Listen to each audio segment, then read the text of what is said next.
Italia sì, Italia no.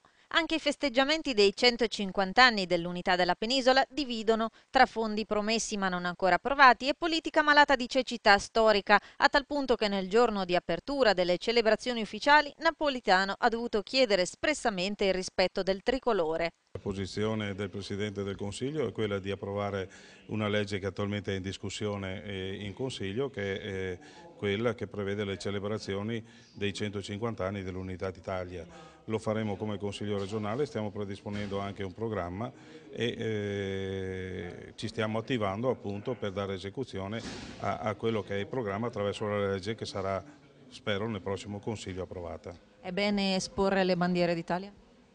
Sì, io sono italiano, sono veneto, sono italiano, la mia bandiera è quella italiana e quando sono nel Veneto a Palazzo Ferrofini, oltre a quella italiana c'è quella del Veneto. Vivere l'orgoglio di essere italiani e la consapevolezza di essere un tassello della storia, la sintesi del monito di Ruzzante che abbraccia in pieno le parole del capo dello Stato.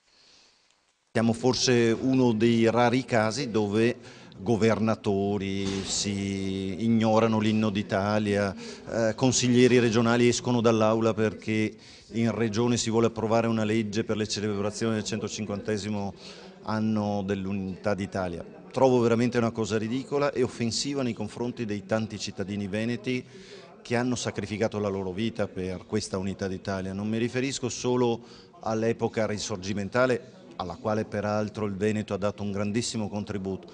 Penso alla Prima Guerra, quelli che sono morti sul fronte per difendere l'Unità d'Italia, per cacciare gli invasori, penso durante la lotta di liberazione dal nazifascismo, penso persino in tempi più recenti alla lotta contro il terrorismo.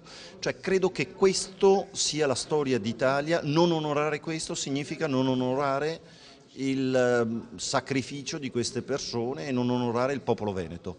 Vuol dire non conoscere la storia del nostro Veneto e io credo sia insultante pensare che ci sono leghisti che si sentono offesi di fronte all'inno d'Italia, di fronte all'esposizione del tricolore o di fronte a consiglieri regionali che hanno intonato e cantato l'inno di Mameli.